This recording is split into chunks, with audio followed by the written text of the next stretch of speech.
Hey, I'm Scott, And I'm Chris. and this is Doxalogic, where we help you think with your Bible.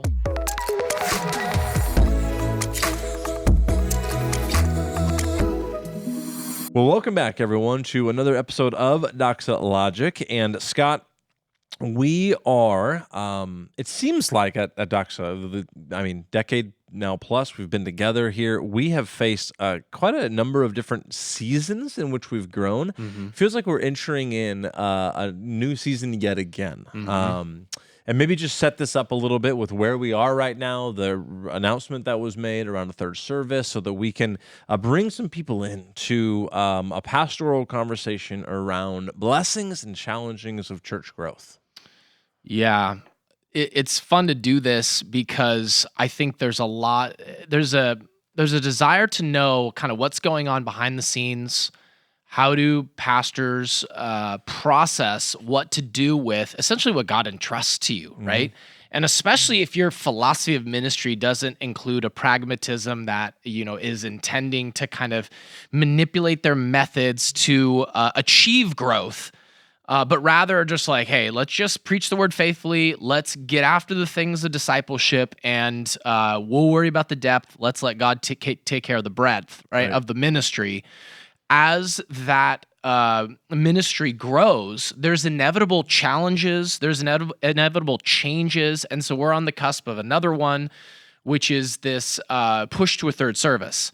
And so, the third service challenge brings up a whole bunch of different things, including, stewardship and responsibility before the Lord, capacities and finitude of those who are doing the serving, issues of church planting and those kind of things. And so we thought it might be helpful just to walk through some of this and talk about a behind the scenes kind of look at how we flesh this out, what scriptures we think through, what philosophy kind of dynamics are involved in making decisions like this and handling church growth and its challenges. Yeah, the truth is that to struggle with change is profoundly normal. Especially, right? Yeah, especially in the church. Especially in the church. But people struggle with changes in their own life. Things are not going the way they saw them go, or maybe financial changes, job changes, location changes.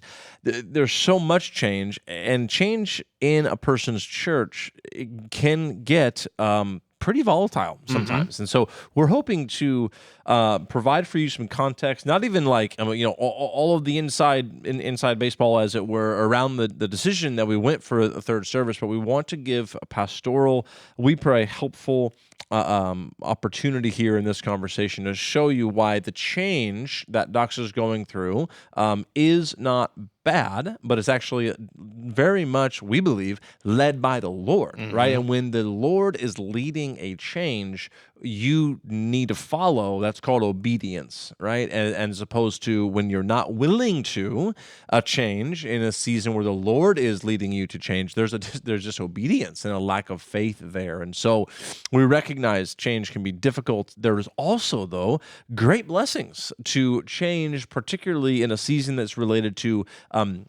change because of growth, right? Clear blessings to growth. One of them I think of is how many new leaders the Lord has so faithfully in the past and is again in the present. We have every reason to believe in the near future going to continue to bring and to raise up. Just seeing leaders emerge, seeing them be trained, seeing them step out in faith as well. That could be, of course, new small group leaders, new leaders in kids ministry, new leaders in worship, and a lot of different ways, worship meaning the worship team, whatever that would be. There are great opportunities. Change brings opportunities. Another one would be the multiplication of ministry, right? I mentioned small groups and always kind of needing and driving for more of those, but the multiplication of leadership, we think about resources that we pray would keep increasing because we want to see, by God's Spirit's enablement and power, more ministry getting accomplished. And that's just a couple very brief ways that we experience the blessing that comes with growth and change. Yeah, and there are also kinds of growth, of course, too. Yeah.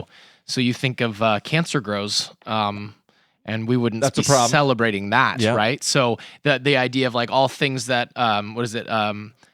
healthy things grow. Yeah. Yeah, but so do bad things. Right. Right. And so you want to distinguish the kind of growth going on. I think biblically speaking, as I kind of already mentioned, God's far more interested in spiritual depth when it's talking about fruit bearing and those kind of things. It often is going back to the kind of character being wrought in the individual, the kind of maturing under the measure, the stature of the fullness of Christ is happening in lives. And so it's the depth spiritually that God cares about more than the breadth. But we're stewards of what God entrusts, and we don't know what he's going to entrust, right? He's the chief, Jesus is the chief shepherd. We're under shepherds.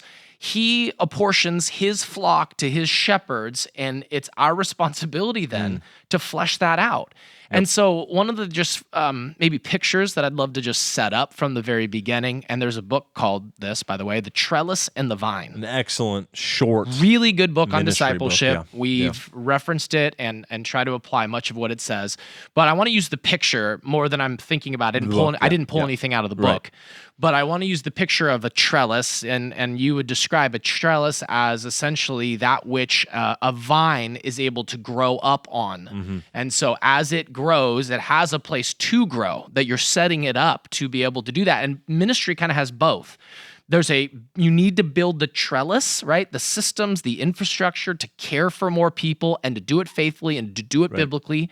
And also the vine itself, that's the church, that's the body, the organic, yes, the living body, right? The body of Christ. Body of Christ growing and providing a framework for that growth to continue to take place as the Lord does what he sees fit to do. And one reason why that's an apt metaphor is that without a sound and solid trellis, a frame for the vine to grow, if the vine grows beyond where the trellis is, the vine's growth starts to get very unorganized, and if you think about a literal sense, it's messy and it's intertwined, and so the metaphor, the translation is that you start to get far less flourishing, and just without the infrastructure, you start to feel like something's off, or something's not there that needs to be there, and that's what we would call systems, maybe methodology, and ways to see the health of the organism itself be continually flourishing. And that's, of course, our goal as pastors, as we see the Lord growing both really the depth and the breadth, right? We seek to focus on the depth as he adds breadth. And he has sometimes done it fairly suddenly in the life of our church. Other times it's been slow and steady, and there is no right or wrong about that. That's all entrusted to his timing. And so we want to get after what are some of the worst ways you can go after these things and respond to growth, and then what are some of the best ways, not only as pastors specifically or paid staff in the church, but how as church members you can be prepared for this and maybe adapt appropriately as God would have. Yeah, so let's talk about it's just basic leadership challenges that are presented when you have a church of, you could say, have a church of 50 people. And what if that church goes to 150 people? Yeah. We've tripled in your size, right? And there are some significant dynamics that change. And that's true of 150 to 400, and that's true of 400 to 4,000, right? There are different size cultures, if you will. Right. And that really matters because, of course, the expectations are different. So if you were to walk into a smaller church, regardless of their polity differences or the ecclesiological differences, they're going to likely feel similar, right?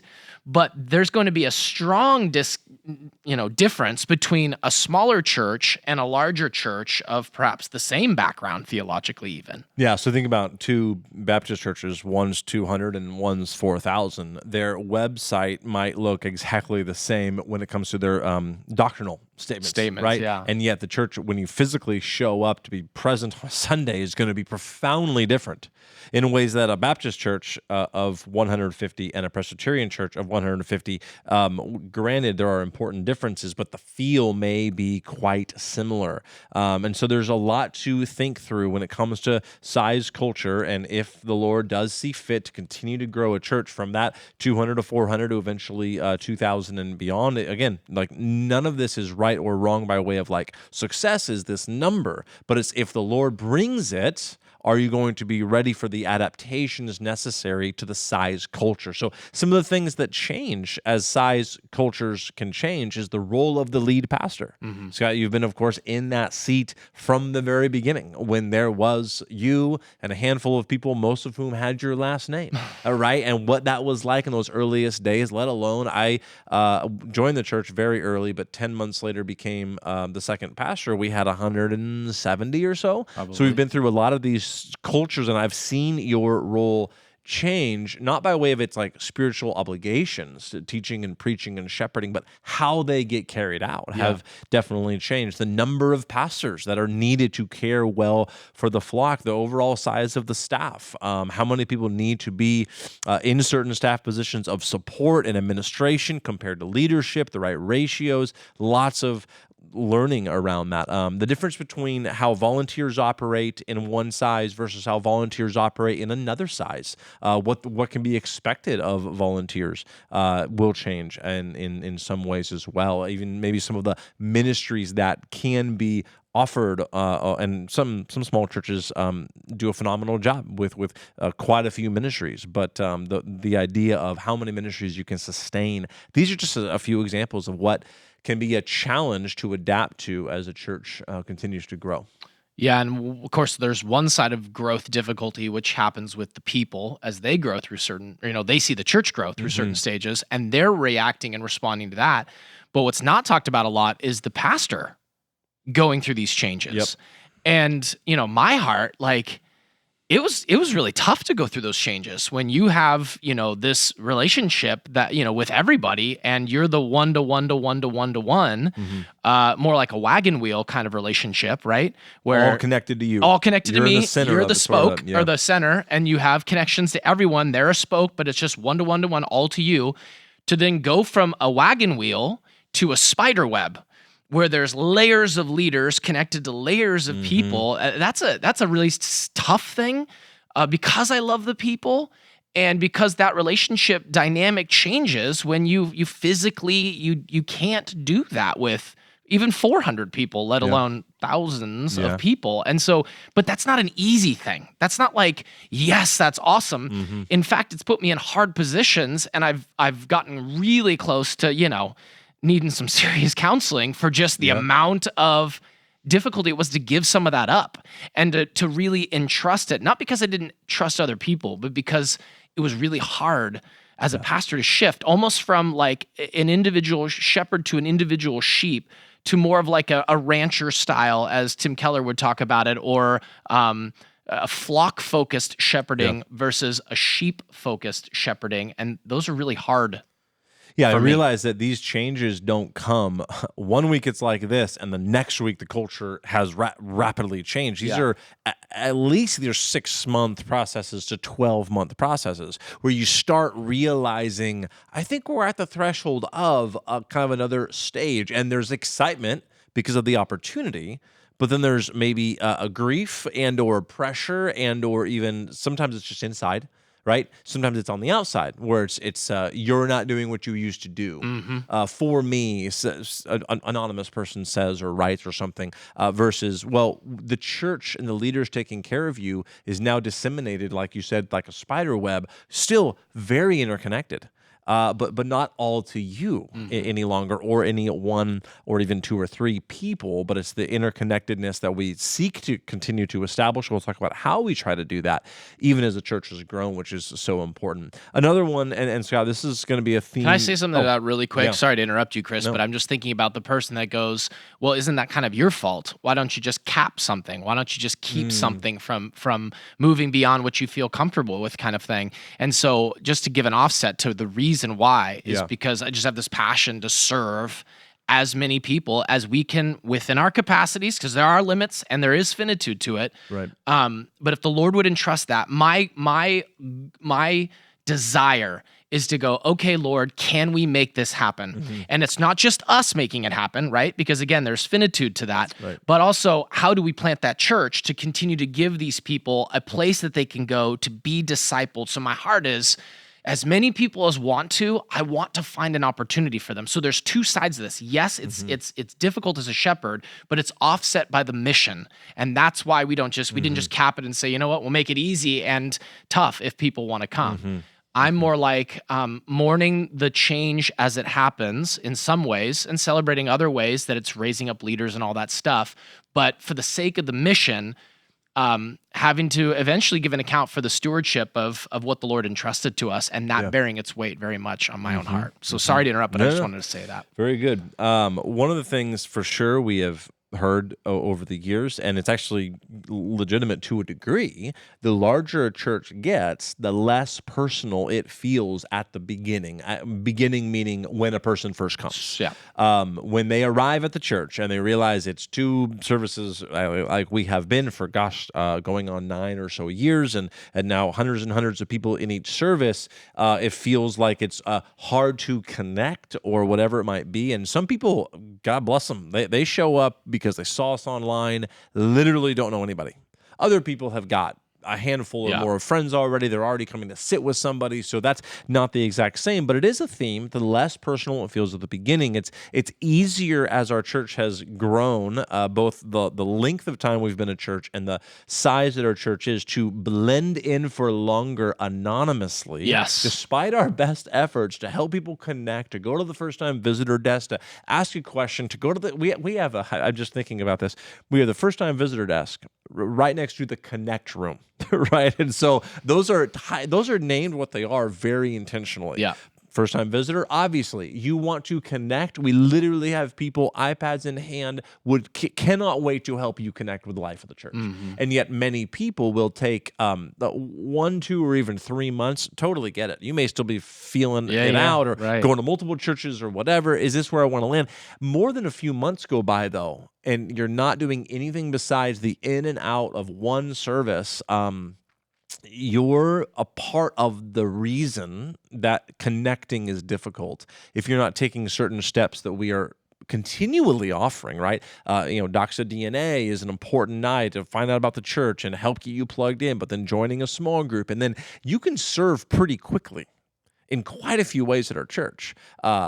Which is a great way to build relationships. That's what I was going to say. You start to get knitted at the heart level with people when you serve together.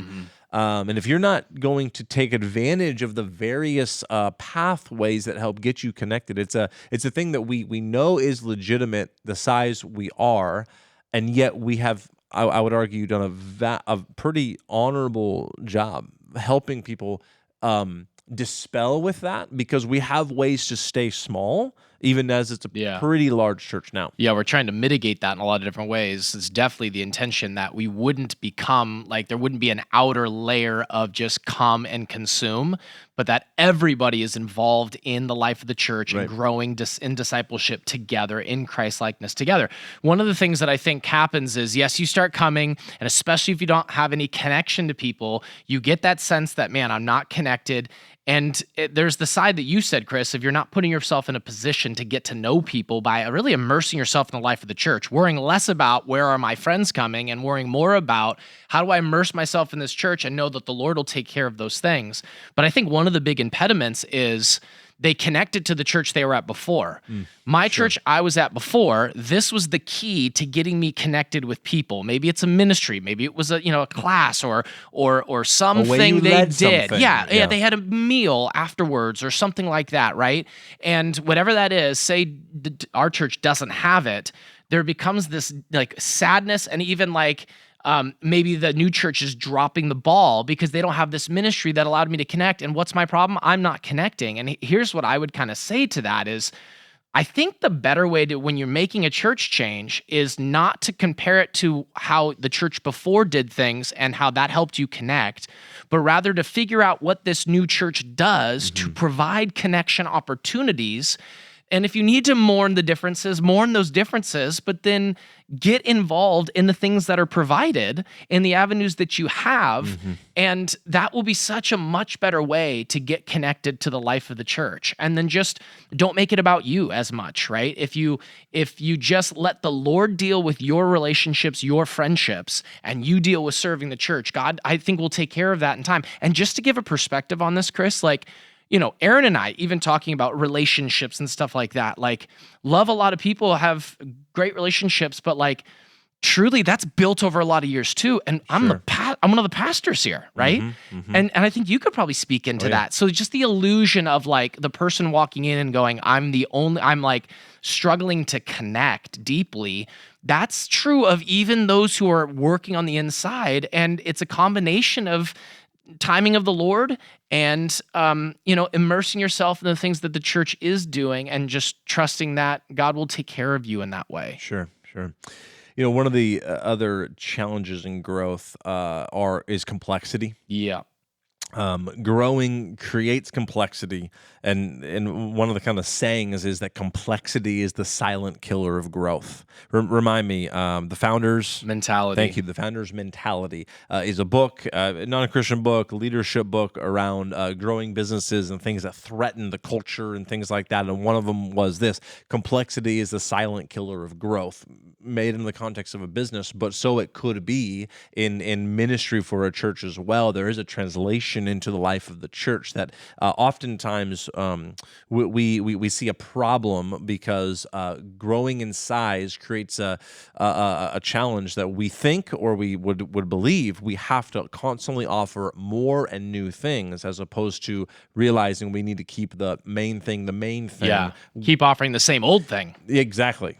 Yeah, and I think that's true. And just to be clear, so no one's putting that context together, you're not connecting the Founders Mentality book to how we're thinking about leadership in the church. You're rather pointing out something that's true in general of startups in general. Yeah. So the book itself is about startup companies plateauing eventually and why that is. That's right. And so one of the issues is they get so complex, they lose the simplicity that made them so desirable in the first place, right? And so they're not a one-for-one, but there is a sense in which you can get so complex with so many ministries attached to it that you can forget it's about, first of all, it's the gospel at the center, and it's discipleship as the goal, right? Like, I would imagine In-N-Out Burger has to fight to keep their menu as simple as it's been for all these years, right? Because there's so many people that want diversity. You think of the Jack in the Boxes of the world, where you can get Japanese, Chinese, and American versions. Listen, I want some guacamole on that In-N-Out Burger too, or some bacon or both. Exactly. And yet I don't get it. But they're fighting hard for that, and there's a reason that they're choosing to do that. And the point is simply, I think there's a application in saying, to stay on the right track in a ministry, you have to keep the main thing the main thing. And it's okay to major in that thing and say, that's what we're doing, and we're going to try to keep it while having a more complex trellis, right? Infrastructure and systems to support the amount of people being discipled. The goal is the same: discipleship. Right. The gospel is at the center of that, the power of God unto salvation and the tool for transformation by the Holy Spirit. And we're going to keep preaching the same way, not catering to, the fear of now we have something to lose, where at the beginning we only had something to gain.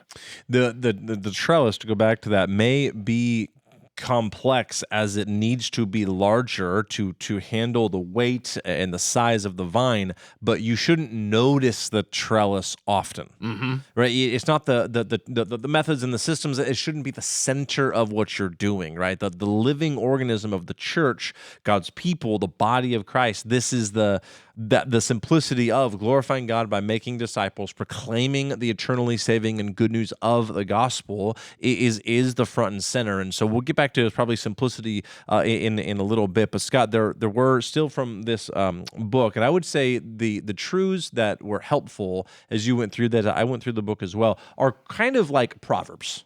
they're proverbially true. They stand out as resonating, not just because business and church have an equal relationship, but to say there's a proverbial truth to some of these things. These are growth barriers. Let's talk about some of those growth barriers that can happen in a church as well, like they may happen in a different context. But overload, for example, is one of them. You're spinning more plates than you're able to keep in motion. You are focusing. There's again, speaking to how much your staff needs to grow with the church. If you as one person with 10 fingers are trying to spin 13 plates, you shouldn't have even tried to spin 10 plates at once. You can't do that. You can probably do 2 or 3, and yet you're overloading yourself or others. And there's always someone sitting in the chair outside of your office waiting to come in to give you an 11th plate to spin. You're not doing enough. Right. Here's another ministry I need you to do. I had this somewhere else. Why aren't you doing this ministry? Add the 11th plate kind of idea is frequent in ministry. And so again, that gets back to, that's how things get complex. Yeah. Because you're like, okay, I can see how that serves discipleship. We're trying to stay to the main thing, and we don't want to get overly complex, but then all of a sudden, before you know it, you're spinning so many plates, and there's a wisdom to kind of navigating both, do we do this at all? Or the timing of it. Maybe it's a not now, but it's a not never thing either. And you have to, there's a lot of wisdom. And typically what happens is the pastor's looking to serve, not trying to shut down an avenue, but before they know it, there's way more going on than it can be handled. Right. Another couple of growth barriers. Stall out is one that when the complexity continues to increase and you're not keeping the main thing, I would argue one of the ways this happens, at least I know, I've seen it some in areas of ministry that I have overseen, is you start to get that feeling of overwhelmed, and you're not, I found myself occasionally not really making decisions at the right timing, maybe not keeping my focus on the right things, and so I'm stalling out. What I need to advance the ball forward here. I need to bring in more volunteers here. We may need to make a hire over here, but we're stalling out, and sometimes it's the overwhelm that comes with growth that can cause kind of a paralysis by analysis at times. Yeah, and then I think another area that was brought up was this idea of like just taking your eye off the one that you're serving, right? And becoming consumed with the trellis. The point of the trellis is to support the vine, right? You're really about the vine. It's always about the people. The trellis, if the trellis becomes like you fixate on that and that becomes your focus, like you're in a bad spot. And so we're working hard to make the trellis a means to the end, which is to care for the people that we have been entrusted by the Lord to care for. And so we're asking questions like, okay, do we have a healthy ratio of shepherds to members, right? Because then that's a responsibility that bears its weight on me to continue to train up guys, which is why in part we have the 6-4 internship, which trains pastors, aspiring elders, and church planters in that kind of middle ground between, like, say, a seminary sort of education and then rubber meeting the road of ministry, so that we can have a faithful kind of ratio to make sure there is care and there are shepherds and pastor elders that are overseeing every facet of the ministry that goes on in the church. We're looking at things like, are the members known, and are they actively engaged, and are we aware of them, right? And so what changes a little bit in the churches, Chris, for example, as a pastor, you might not have an intimate relationship with every member in our church, right? But your confidence is someone does. There is a pastor or an elder that has that relationship, right? Or oversees ministries in which they're being served and fed and all those kind of things. And so it's being able to, again, build by a plurality, a kind of leadership that provides the same amount of care, even if that's tough for the person, because a lot of times it can be tough. Like they only accept a certain pastor to care for them kind of thing, right? And so there's some weird dynamics there. But to acknowledge we're doing the work to raise up faithful shepherds and pastors to care for the sheep that the Lord has entrusted to us, to keep a faithful ratio. And guys even talk about this in the books. What is that ratio? Is it 100 sheep to one shepherd kind of thing? Spurgeon was 200 to 1. That's a wisdom call. Yeah, it's a wisdom call. There's a Variety of ways, Scott, that as you and I were thinking through this, and of course, it makes this our life's work to be prayerfully considering how to navigate a variety of things, but how to navigate growth well. But let's actually talk about the opposite of that first. A few ways that we would say, boy, how would you pastor and lead through growth poorly? There are a variety of things to be avoided. And let's just briefly touch on some of those before we turn it to the positive here. One would be, we talked about this already, but a size culture. Impose a different size culture than is reasonable. This is a way to lead poorly. A church that is 300 should not act like it's 3,000. But a church that is 3,000 should not act like it's 300. And that's a pastoral responsibility to teach and to lead in those ways. There's elders that are responsible for that. There's, of course, staff that's responsible for the navigation of, what is achievable in this church. And so one way to pastor poorly is to, be very disconnected from people. When you are a pastor of about 200 people, you ought to be, maybe not in the middle of everything, but you ought to be connected in a different way than if you were 10 times size. Yeah, I would say another one is how to pastor through change in church and growth poorly is don't shape your ministry by the vocal minority. Yeah. And I think that happens a lot. A lot of times there's the, maybe if it's not stated, it's implied. A lot of times it is stated. I'm here on behalf of a huge group of people that wants this to happen. And either as a result of fear of man, what might happen if you don't respond, or a kind of guilt into not changing in accordance with what they do, you start to make your ministry decisions in accordance with the vocal minority instead of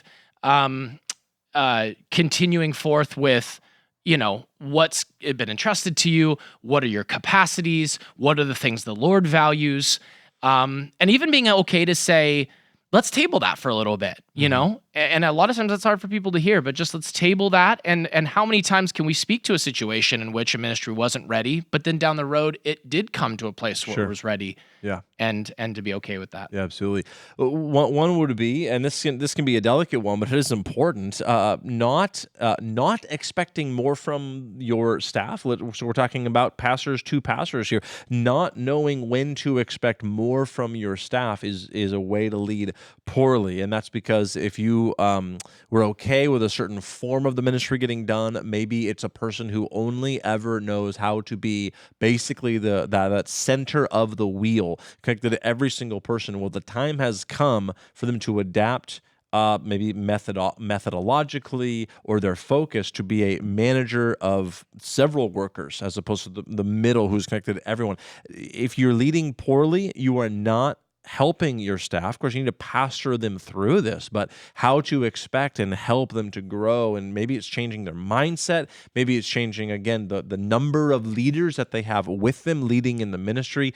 It has been a journey for sure, Scott, but to learn how to expect more and to call and raise someone up to more is a very important aspect of course, the opposite of leading well through change. Yeah, a couple more. I think this one's really important. Failing to set up systems of care that extend beyond the pastors. Yeah. Or pastor.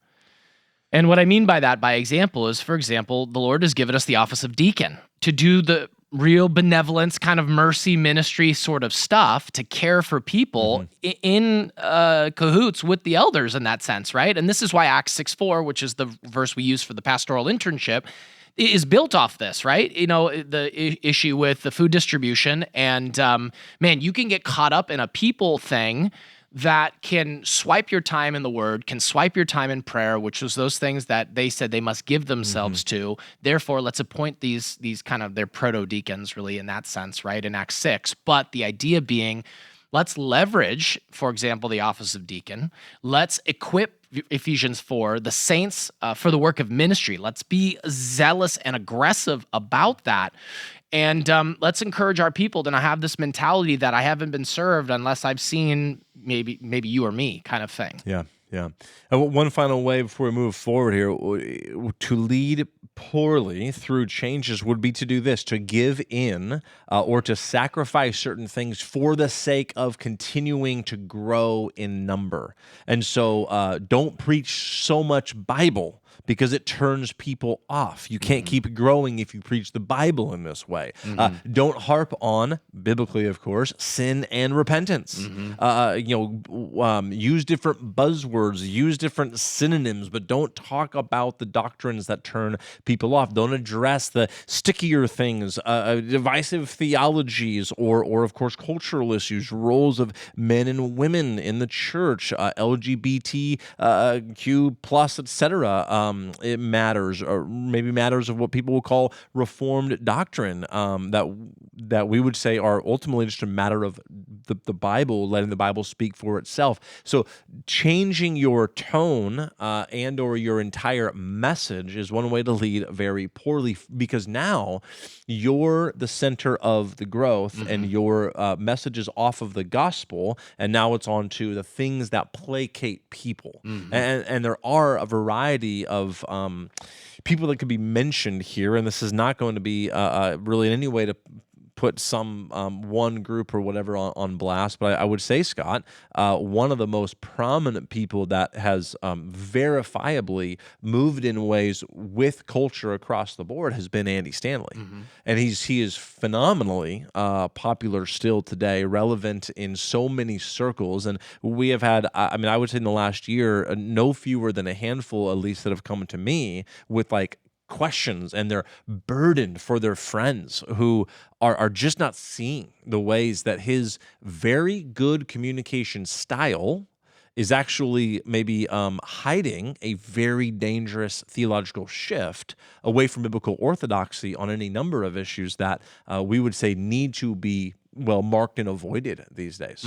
Yeah, and it's hard to tell, like, did he always have those views and just wasn't speaking out on them as much? Right. That tends to be something that's true of some.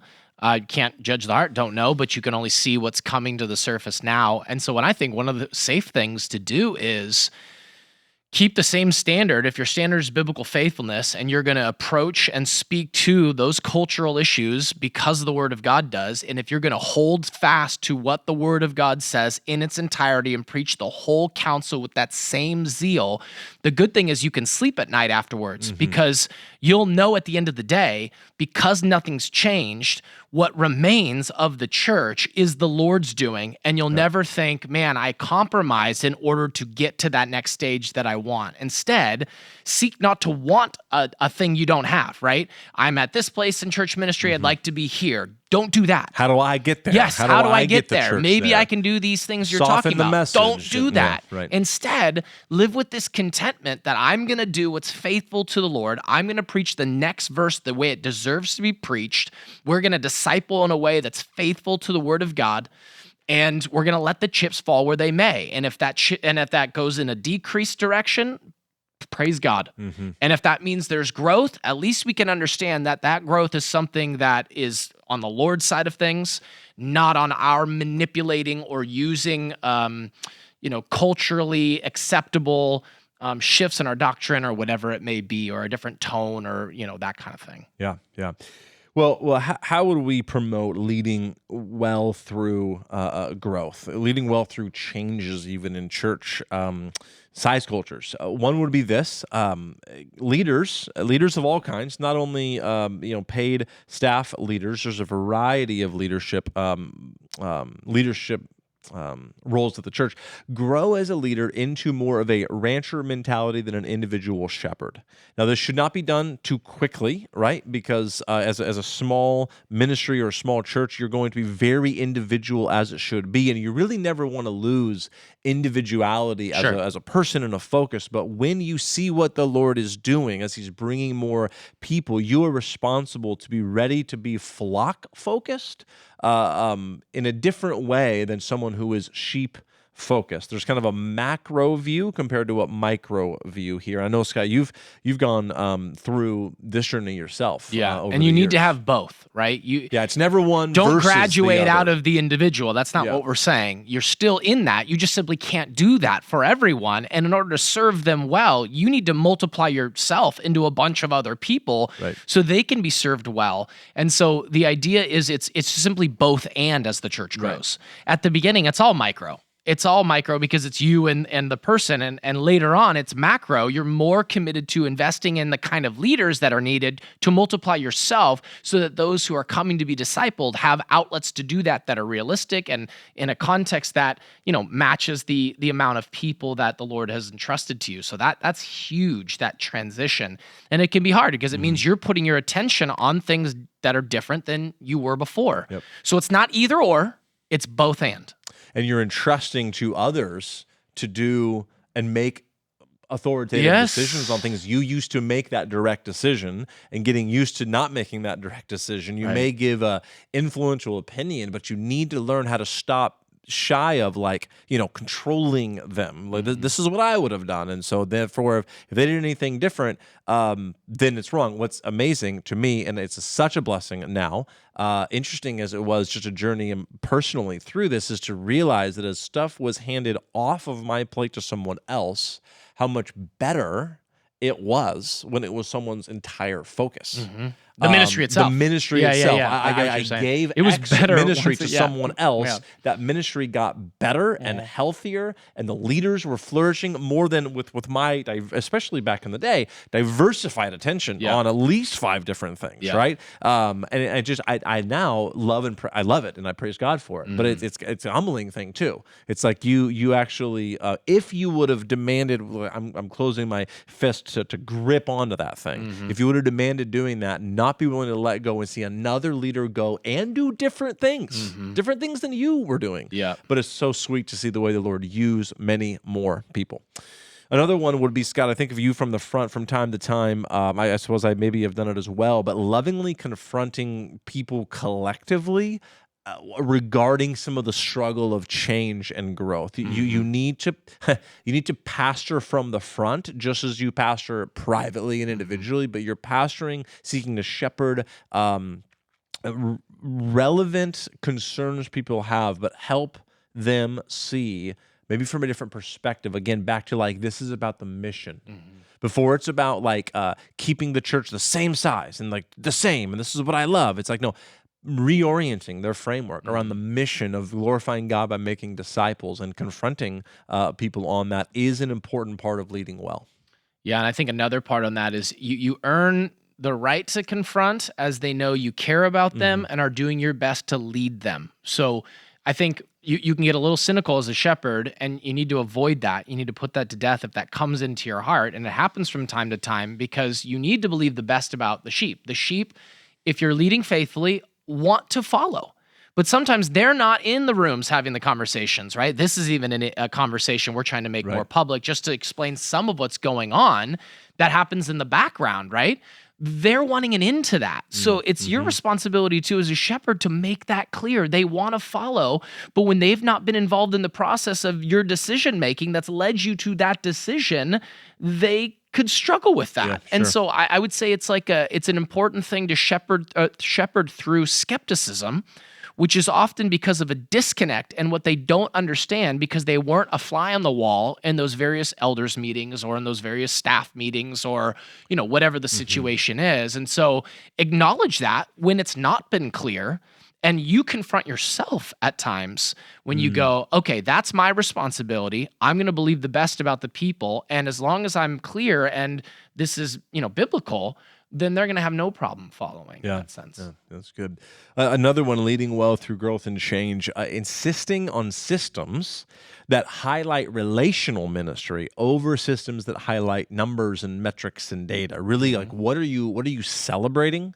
And what are you promoting, you personally, but just you broadly also, people listening to this? So for example, the small groups ministry has from the beginning of Harvest Bible Chapel, now Doxa, and I've been here to see it and be involved in this. It is the central ministry for deepening relationships in the church, connecting at the, again, heart level, but also where the one another's of the New Testament more specifically get done. It's not to say that they never get done in the Sunday morning gathering, but it's where they are designed to consistently get done. We can call it life on life discipleship, whatever it may be. It's more than just the night in which you meet. It's more than just your Tuesday Bible study. It is meant to be, and this takes time. It takes willingness and vulnerability, transparency, right? But to say the small group relational structure of that ministry is meant to be that glue that helps a larger church get smaller again. You're cared for and you care. You're provided for at different seasons and you're providing for others. There's relational depth there. And that's an example. It's not the only one, but that is a primary way that we will not be about posting numbers and charts per se that define our success as much as to say the relational ministry of the disciple, where the discipleship is taking place, is key. Yeah, that's good. Yeah, another one that comes to mind is having a simple, solid membership process. Yeah. Caring about membership. And in some ways, I think you can do membership better if you're focused on that. Don't take your foot off the gas when you grow. Membership all the more means there's a responsibility to make the process clear and simple, keep the DNA and theology that is established up front robust, right? Keep that bar high so people know what they're getting into. Right. Like these days, one of the really important things is, you may be looking for a church, but Doxa may not be that church for you. And you may even think it is the church for you. But in having a robust membership process that has some theological groundings, that has an in-depth meeting with a pastor, sometimes even several meetings, right, to walk through that over time is so important. And then to emphasize that relational responsibility and care and belonging to the body is, don't give up on that. Press harder for that and make it one of your major priorities. And yet another one would be to continue to focus on raising up an army of growing volunteers, right? There's a clear biblical precedent that we could look at throughout the scriptures regarding serving, right? Serving and being a servant of the Lord. Ephesians 4, you've already referenced it, to equip the saints for the work of ministry, but we also think of Exodus 18 and Numbers 11, where Moses is, he's leading Israel. He is that center of the spokesman, and what he does is he establishes leadership levels for judicial matters in the Old Testament with his father-in-law's advice to actually have other people take care of legit and serious matters. And we would just translate that to say legit and serious ministry. And so you were giving away ministry to volunteers, and there is always a need for more volunteers. And not only because, we're going to a third service where we need about 10 more people. No, we need hundreds of people, actually. And if you're not in the game, but you call Doxa your home church, it's not only that we're missing you, but you're missing out. If you're not involved in a service role in the church on a regular basis that you can identify and others identify you, there's a way that you're actually missing out and stunting your own growth. And we are, unfortunately, at times, it feels like we're Charlie Brown's mom, the wah. Like, I know that feeling. I'm up front a lot doing announcements, and I'm like, is this getting through? Is this mic on? Can because we passionately make that plea, and then sometimes, praise God, it's many dozens of people. Other times you're like, did I say it wrong? Because we're not seeing people jump in. But what we're genuinely trying to do is bless you, and this is not meant to be sarcastic at all, bless you with finding you a place to serve. It really is a blessing. And we don't say that tongue in cheek because we just need people, so we're just saying it's a blessing. No, it is a profound blessing, and if you know, sort of a thing. Yeah, and I think the Ephesians 4 thing is so important. So again, going back to just how you have to shepherd differently, this becomes a major priority. We've got to equip the saints for the work of ministry. Yep. They have to have capacities and competencies that grow so Right. they can provide that Numbers 11, Exodus 18, Moses-like model where the one another's are getting fleshed out with a whole ton of leaders who are equipped at certain levels, right? With, Right. of course, the pastors being at the top, but like an infrastructure to this that's built out. I mean, one of the questions that I'm asking all the time, a lot of people think they need me for what their thing is, and I would say in the majority, they don't need me. So that's hard to understand because they think there's like some by being with me or there's some way that I'm gonna benefit from that. And it's like, no, what you need is faithful discipleship in that area. And there are several people, praise God, because we're training them that can do that for you. Yeah. And so that's a change people have to get used to as well. But I think it's a really good one because the onus on us is equip the saints.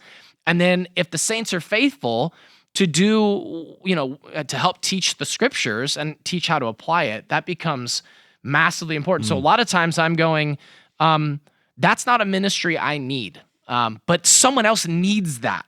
And I'm thinking in my head, who am I empowering? Who am I giving that ministry away to? Like I said, the guilt of wanting to just do all the things for all the people is hard to fight, but I fight that for the sake of someone else is getting to step into this and be stretched and grown in a way they wouldn't otherwise. And that's the culture we need to produce. And frankly, if we're not seeing that, Chris, that's one of the things we need to press into until it's really showing up and be unapologetic about that. Yeah.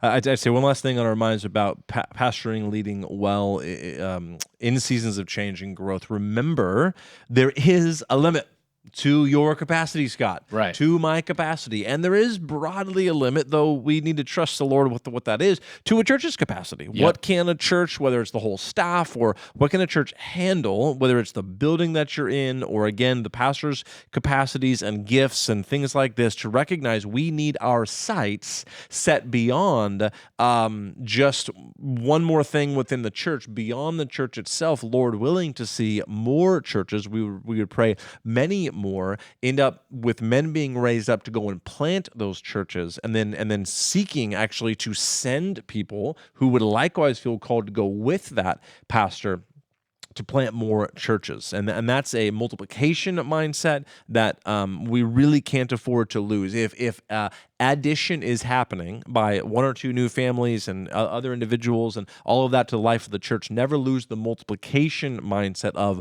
but beyond here, who's got to going to send up that we actually send out is a huge key. And I think that's a huge part of our future. And one of the things that delights me about this is like when members leave our church to go and support a church plant like the Shepherd's Church in Folsom. Yep.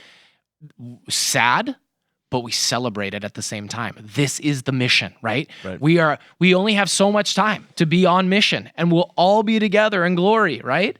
And we'll get to do that eternally. But for now, we spread out. And so many times, that's such a blessing to those who go, Yep.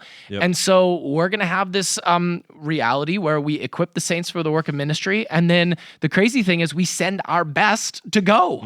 And we're going to continue to send our best to go. And so while there's a stewardship, right, entrusted to what we do in ministry, and there absolutely is a cap to that, and this may be it, right, where we're going, this may be it for us, but there's never a cap to ministry so long as you're multiplying leaders who are planting churches who plant churches, right? And again, even on the addition side, we don't want to just plant Shepherd's Church. We want Shepherd's Church to plant churches. Sure. And then we want to plant other churches as well, both in our backyard and then other places, both domestically and around the world. And so that's going to continue to be a major emphasis and priority of what we do as a church. Yeah, very good. One of the issues that happens oftentimes is what we would call moralizing church size. That Christians will assume various things negatively, let's say, around either a small church or around a very large church. However they would define a very large church. Some would say more than 500. Others would say 2,000 or more. But the point is, moralizing is always a dangerous thing. So big equals good And small equals bad because it's not growing. It's not got powerful preaching. It doesn't reach enough people. That's why it's small. That's one way to moralize.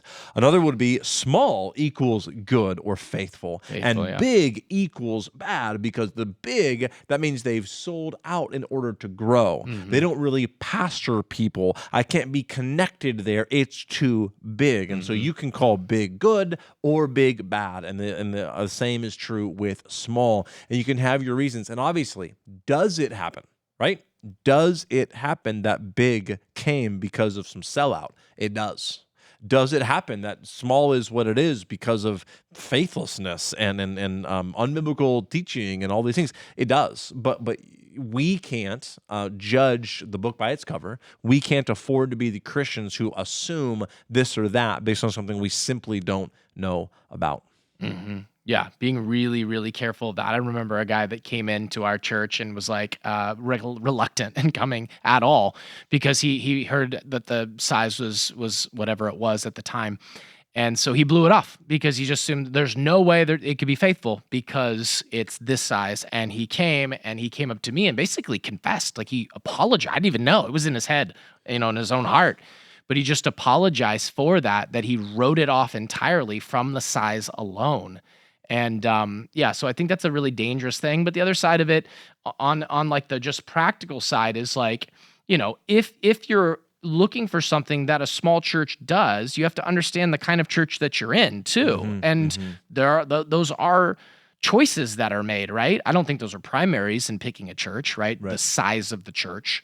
I think you have other implications biblically, but that is a part of it, right? And they do offer different things, and you're making an assessment on where you're going to church, but understanding that depending on the church you go to, there are going to be some perks or strengths, and some places that you may not be as wild, things you may not be as wild about, simply because of the kind of size that it is. But yeah, staying away from moralizing, it's really hard to do. I hear it all the time. Yeah.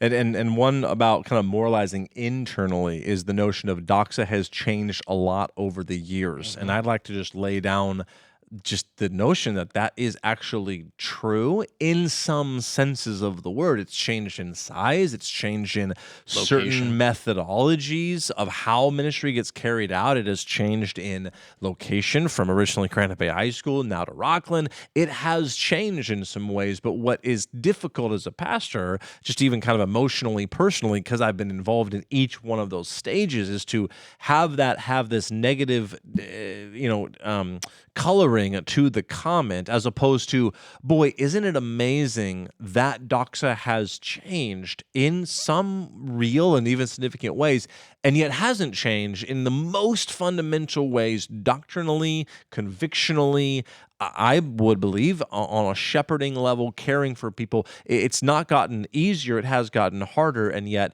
to just kind of lay to rest is like doxa's changed over the years. Well, it has, but the Lord has sovereignly seen fit to have that take place, and we need to lay down, pastors, leaders, the guilt tripping that sometimes comes with that. Yeah. So what it all boils down to, God's sovereignty and providence over each local church, right? There are certain things that we don't have either the responsibility for or any real sway over, no matter what your methods are, right? The Lord is sovereign over the way his church is apportioned and grows and all of those things. That's not our responsibility. Our responsibility is to take care of his word, make sure that his word is not only preached faithfully, but applied faithfully, make sure it's organized appropriately, make sure its theological convictions are accurate, and make sure those things don't change regardless of where you are. And when you major on those things, you major on faithfulness, right? Yeah. You let the Lord take care of the rest. And I think that's helpful. So the point is faithfulness, right? If you're a church that stays between 50 and 100, but you're being faithful and you're seeking to raise up leaders and multiply church, praise God, that's amazing. And if you have a different story where you started and you never anticipated where you would get to, but the Lord is leading it and you're not forcing it to happen, right? Praise God. And, if you're a faithful church that goes through a season where you start hemorrhaging people and you lose a huge chunk in a year, many people's story is that. If you are faithful and you're preaching, hold fast and praise God even in that season. Right. It's all in the Lord's hands. We have a responsibility and God has his role, and we need to walk in that tension. Yeah. Yeah.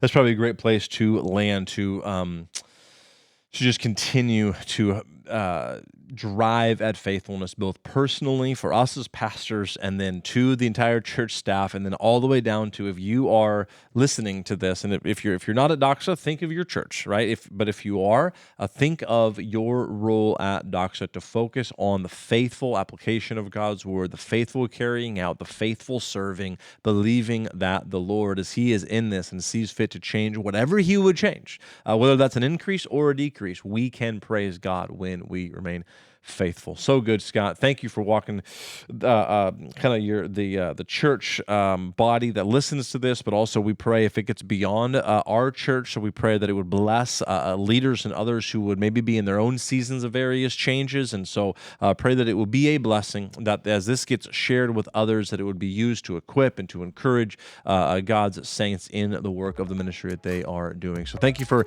sticking with us today. We look forward to seeing you next time. You've been listening to Doxalogic, a podcast by Doxa Church in Rocklin, California. To learn more, visit us online at doxa.church.